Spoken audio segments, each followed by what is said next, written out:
Hello, museum fans. It's nice to see such a big group here. So my name is Wendy Mellick, and I realize I haven't really been introduced yet. I'm based up in Novato. I've been doing independent evaluation and visitor studies on a consulting basis for 18 years now. And before, what I have here for you is a really simple sample data set so that we can look at processes. I get a lot out of Excel, and I'm going to talk to you about how to work in there for simple data. Before I launch into that, though, I want to make a pitch for pilot testing. So the earlier presenters touched on that a little bit. You can never pilot too much. And you want to pilot your survey instrument, your observation instrument, and do your best to pilot your data analysis, your data management and analysis processes as well. You can save yourself a lot of grief if you test everything before you really launch your study. So you have here the sample data sets nice and tidy in an Excel sheet. And I want to start off by letting you know what are the questions that we're looking at, because they're abbreviated on that form. Yes? There's one printed for every 2 people, and it's also up on the Google Share business. All right, so these are really simple questions, as I said. Was this your first visit to fill in the name of your museum? Yes, no. So this is a fixed response question. Only one answer is accepted. By the way, we often put "I'm not sure" on questions like this, so people can be honest and not screw up your data. Why did you choose to visit said museum today? There's an open-ended question. On that form, question 3A is also a fixed response question, accepting only one response. My visit was not as good as I expected, about as good or better than. By the way, when you have rankings like this or ratings like this, always it goes negative to positive on the page. 3B, why did you answer question 3A the way you did? The answer to question 3A is really not very useful unless you understand with an open-ended follow-up why they scored you the way they did. And then number 4, which parts of the museum did you visit today? There's a multiple choice question where multiple responses are accepted. So managing data is very important. If all your data is staying in-house, you might not need to make duplicate copies. When I'm working with someone and they have to send me the data, I tell them to keep copies and send me the originals, because you know there's so much work that goes into designing and planning and data collection that every one of those pieces of paper is golden, and you don't want to risk losing it.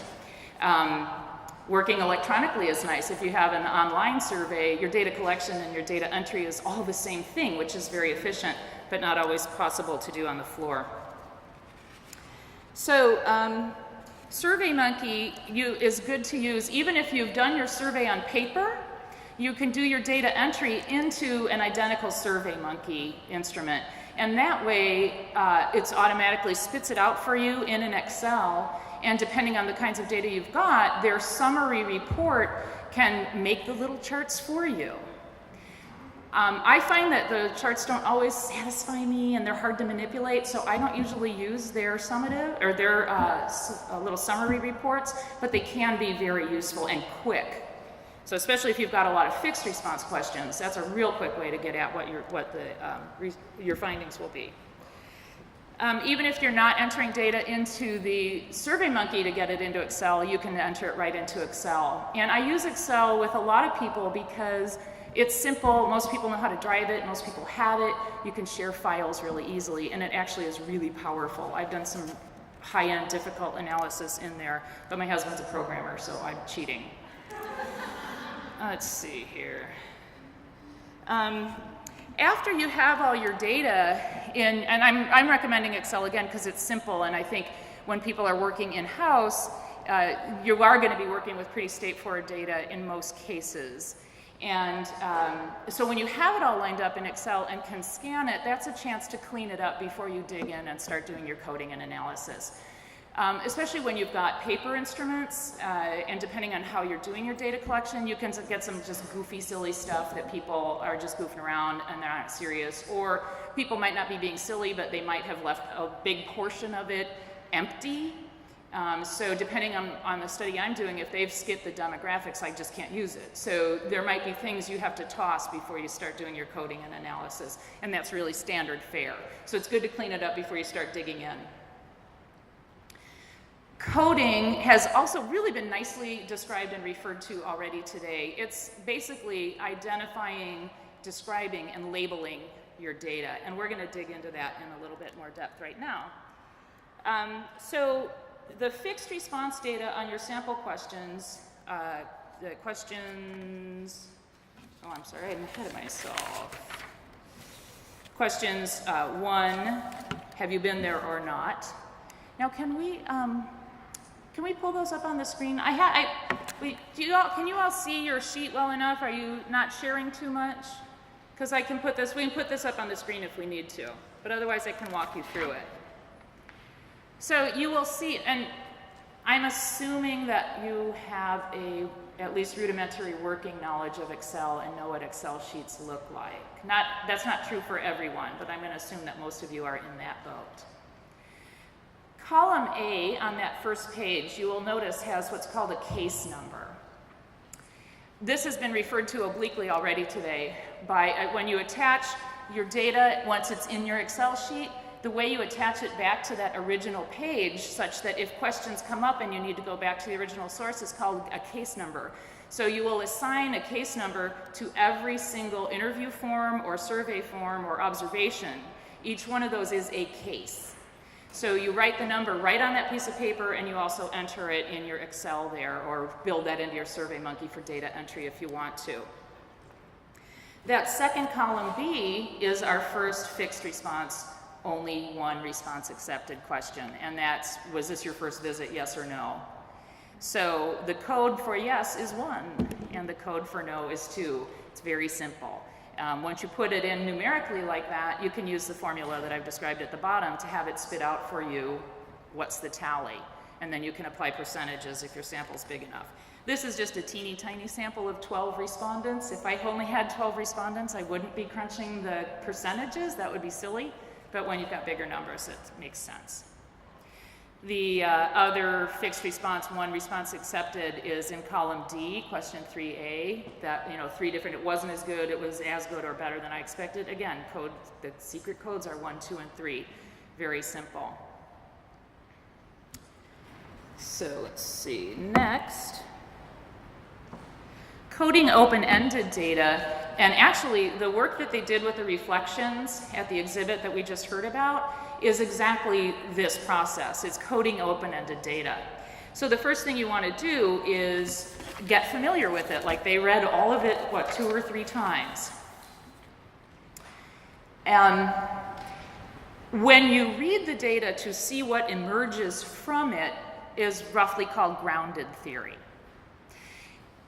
Alternatively, if you said, I want to know if this is in or not in the data, like this point. So for instance, we just did at the Exploratorium, the Science of Sharing exhibit evaluation, and one of the things we looked at in the responses was, is there metacognition or not? But then we also looked at the data and found out, well, what are they metacognating about? And we saw what is emerging by using a grounded theory, and that's exactly what's already been described. And just as they did, they read all those reflections, they identified themes. I sometimes refer to those as categories. And then you give a short name. I think you had a 3-word name for each of those themes. So walk with me, if you will, to the second page here. This is that open-ended question of explaining why you scored it the way you did in terms of if it met your expectations or not.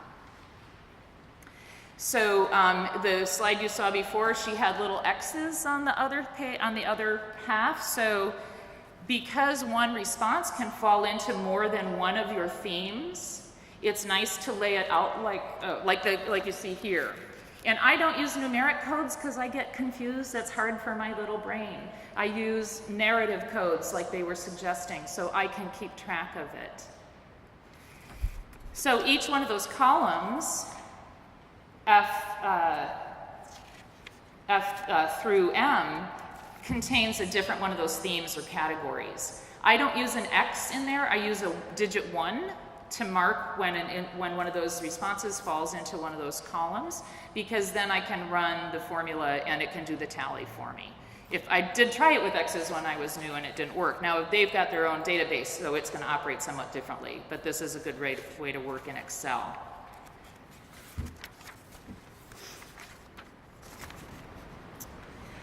You will find sometimes that after you've gone through that process of coding your open-ended data, some of the categories you thought were good might be kind of skimpy. It could be that some of your themes could be collapsed in order to make your data useful. It could be also that one or two of your themes or categories are so packed that you might need to consider splitting those out if too much stuff is falling in there.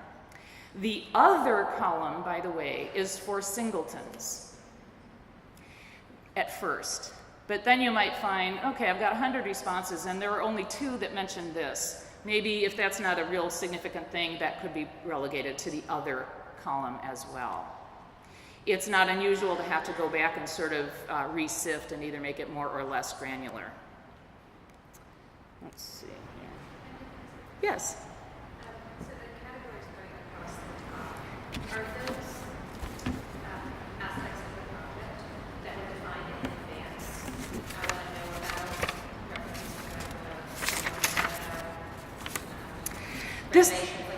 this is an example where actually you could do an assigned one and say, let's just see how many people did the guidebook, how many did the sign on the wall, or sign on the highway, how many did that. You could go into it with those assigned, but if you didn't have that specific thing, or if you were wondering, gosh, who are more people hearing from, word of mouth, or more people, are things we aren't expecting, then you would want to use the grounded theory approach. Again, these are really simple pieces of data, so we can think about the process. And but yeah, this is one where you could go either way, technically. But if you were analyzing data about what do you think is the standard summative evaluation question, what do you think is the purpose of this exhibit? That would be something where you would absolutely want to use grounded theory because you can't necessarily predict. But you might also apply the other and say, well, this is the grounded theory, this is what's coming out, what they are telling us. Now, how many of those actually meet the criterion that we're looking for? How many of them are right on the money with our intended message, for instance?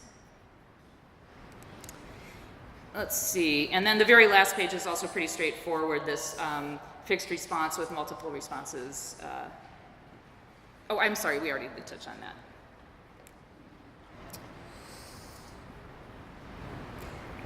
I'm happy to answer questions about analysis. I mean, this is a really simple process. I want you to realize, oh, that's easier than I thought. It's a matter of organizing the data and getting it all where you can look at it in one place.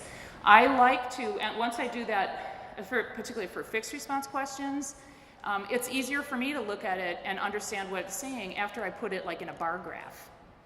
Because it's just easy. Most museum people are visual, and it's much easier for me to look at that and then understand it and start describing what I think that those findings are telling us, or those data are telling us.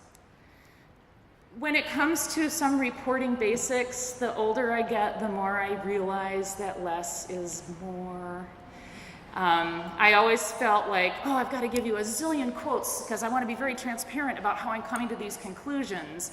But nobody wants that long of a report, like I really get that now. So less is more. If you have very unusual, compelling kinds of narrative data, you might want to put more of that in an appendix.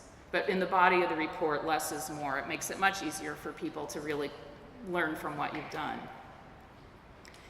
Other highlights I want to bring out on this list of things for reporting. There's a big buzz right now in the field about graphic data and providing summary highlights or summary highlight of your findings into a graphic piece. And in fact, there was more than one session about that on at VSA earlier this year. And I'm working for the first time on a couple of them now. It's a very big deal. And I think it makes a lot of sense because most people don't want to read a big long report with a lot of tables in it. But to look at a cartoon with little things that call out the important parts is really helpful and effective. It adds a little time to your process. Including detailed protocols, instruments, and data collection instructions, that's kind of up to you. I really think it's helpful because then when somebody goes back to look at the findings, they can also see what you did. They don't have to go find it in a different file. The more you can be consistent with your instruments for data collection, the more you can build a body of data over time. So when I work with a new institution, I always just do demographics exactly the way they always do demographics, for instance. But then that's a very obvious example. But if you can be asking the same question repeatedly, again, if it makes sense to that evaluation, you build a body of data over time, and you can do some interesting comparisons between as you do projects. Including study limitations is also important, but a little on the formal side. If you're working real quick in-house, I don't think you need that so much. But again, it is useful if you can take the time and put it in there, because when somebody goes back and either tries to replicate it or do something differently, they have a heads up. I like to include next steps, because while you're thinking about it and it's fresh, okay, what research questions are now emerging out of thinking about these findings? Creating a thread for yourself. There are a couple other things I want to put on your radar. Bilingual evaluation actually more than doubles your cost. Obviously, it doubles your effort and it doubles your cost in terms of instrument creation and data collection, but you've also got the translation, and that's why it more than doubles your cost. It's nice to, when you're translating your instrument into the second language, using a native speaker who's also local, because Spanish is the language I know best other than English. It is different in different places. So if you're working in a community that has a lot of people from Puerto Rico, that's going to be a different kind of Spanish than somebody who studied it in Spain and is trying to help you do your translation. To be really, really clean and tidy, you'll have one person translate it, somebody else back translate it. Then after your data collection with native speakers, you got to translate the data that came in. So a bilingual data or evaluation effort is a very big commitment, worthy and wonderful, but very big. I was once asked if I would do a bilingual study of an exhibit at an institution that will remain nameless, and I said, well, is there anything in the exhibit that's in Spanish? Oh, I hadn't thought of that. It was all in English. So there would have been really no point. Unless they were going to do some form, use that opportunity to do some front end or formative in order to inform becoming bilingual at that effort, at that exhibit. Let's see. Institutional Review Board, IRB. I just want you to be aware that it exists. If you're working with federal money, technically you're supposed to go through an Institutional Review Board process. This exists to protect human research subjects. Even if we're not out there sticking them with needles, we are subject to this if we have federal money, although not all federal grant-making agencies actually require it. NSF does. But if you want to publish your findings in a peer-reviewed journal, you will have had to have gone through IRB. If you're in a university setting, you have access to an IRB at your university in all likelihood.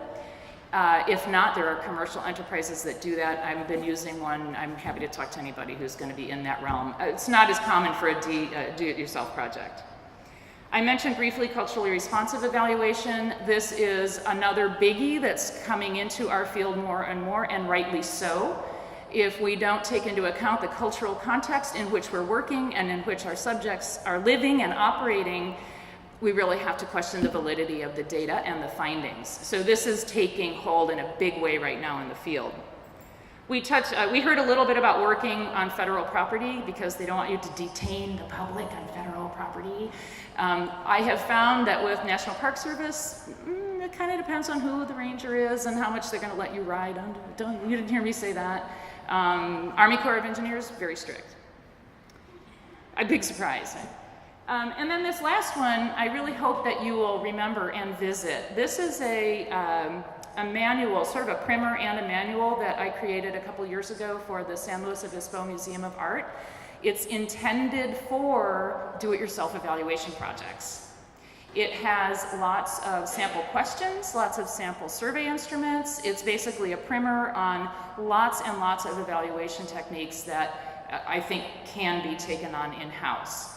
So hopefully you will take advantage of that. And just remember that, just remember that. And then you won't be drowning in unnecessary data and kicking yourself. When you are setting up your instruments, make sure that every item has a purpose. When people at the table are saying, it would be nice to know, you say, and what will we do with that data? Take my word for it. When you're swimming in oceans of data 2 months later, you'll really be glad that you stuck up for yourself. And again, that also goes with piloting. Pilot test, pilot test, pilot test. You might be able to simplify things more than you thought. You might find that some of the questions on your instruments are really getting repetitive answers, and you can hone that down. The shorter your instrument, the better will be participation. People get exhausted and they skip stuff. So really hone it down to the things you really need to hear about and drop anything that's extraneous or nice to know. So I think I'm under time. I'm happy to talk with any of you about any of this.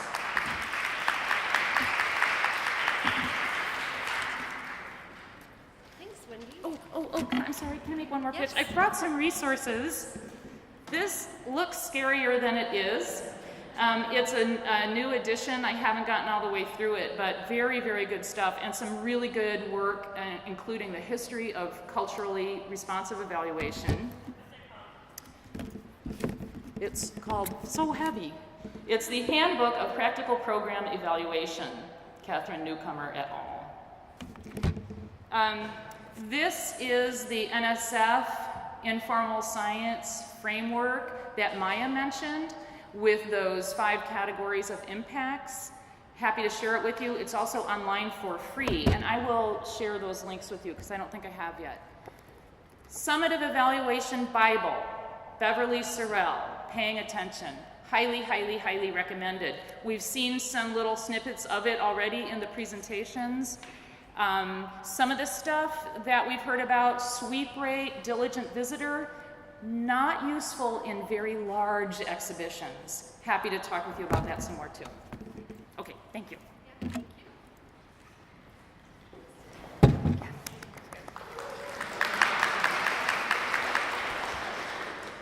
So many great resources, and again, just a reminder on that study data sheet on the back, there's a link to a Google Drive folder that has a list of most of these things, as well as specific documents on culturally responsive evaluation, different types of questions to ask, pros and cons of different methods, all sorts of things that are super rich.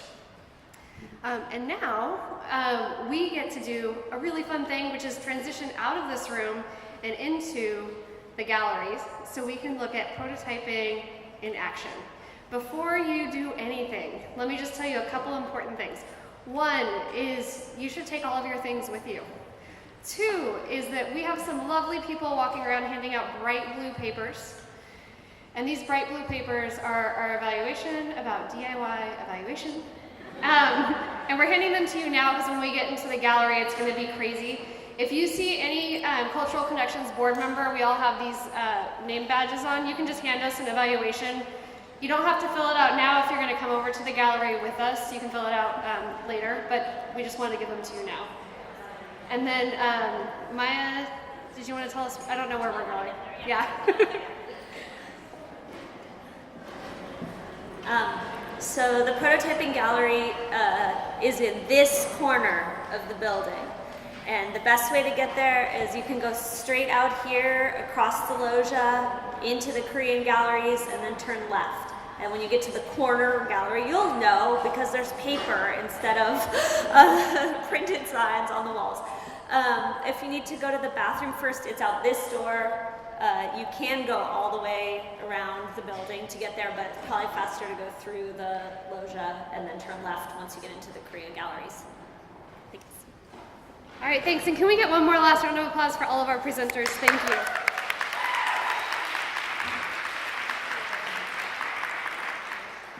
And of course, there's one thing, because there's always one thing that you forget. For a lot of you are really interested in community, how to get community voice in. Our February program, Keep on the Outlook for It, Cultural Connections, is looking at community advisory boards and different ways of using them and best practices and all that jazz. So look out for that coming up soon. All right, now pack up.